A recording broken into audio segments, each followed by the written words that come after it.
Just like a car needs fuel to release energy to enable it to move from one place to another, so do we. Our bodies use energy from food so we can not only move, but keep our organs and body systems functioning. The human body has a number of systems that provide energy according to how hard and for what period of time we need to work. Body energy is stored in chemical bonds that join atoms and is released only as needed. In this video, we are going to look at the three energy systems our body uses during movement, that being the ATP-PC system, the lactic acid system, and the aerobic system. But before we do, we need to recap what we know about ATP production. The ATP compound consists of a large molecule called adenosine and three smaller molecules called phosphates. Each of the phosphates is held together by high energy bonds. When the last phosphate is detached, energy stored in the bonds between the phosphates becomes available, and this is transferred to the cells. ATP does not become a waste product. It has the ability to rebuild. It is the process of resynthesis that allows us to continue to function while we have very limited amounts of ATP. The ATP-PC and lactic acid systems are both called anaerobic pathways because they do not require oxygen for the resynthesis of ATP. However, the aerobic system is oxygen dependent. That is, the ATP produced using this system relies on the availability of sufficient oxygen in the cells. Let's take a look at the three energy systems. First one we'll have a look at is the ATP-PC system.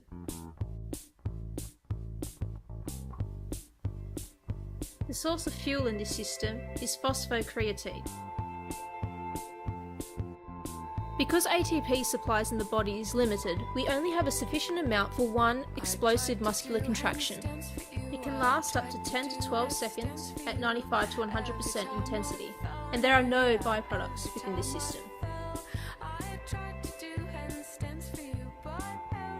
It takes 2 minutes to recover when totally resting. An example of the ATP-PC system is long jump.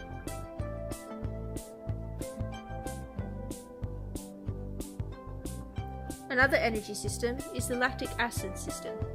The source of fuel is carbohydrates, glucose and glycogen. It provides ATP quickly but requires large quantities of glucose. This system can operate for 60 seconds at 70 to 95% intensity.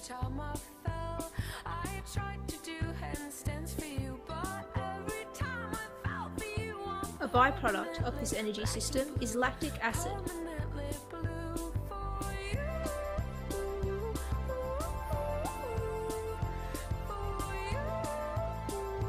The breakdown of lactic acid can take up to 2 hours, and active recovery will aid in the process. An example of this energy system is a 200-metre swim.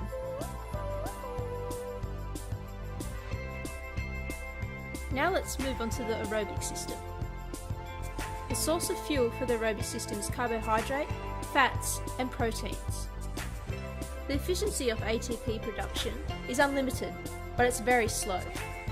At 50 to 70% intensity, this system can provide energy for up to 3 hours. The cause of fatigue is depletion of fuel sources. Byproducts of this energy system is CO2 and water in the form of sweat.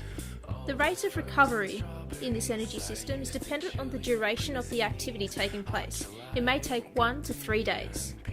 An example of a sport using this energy system is a marathon run.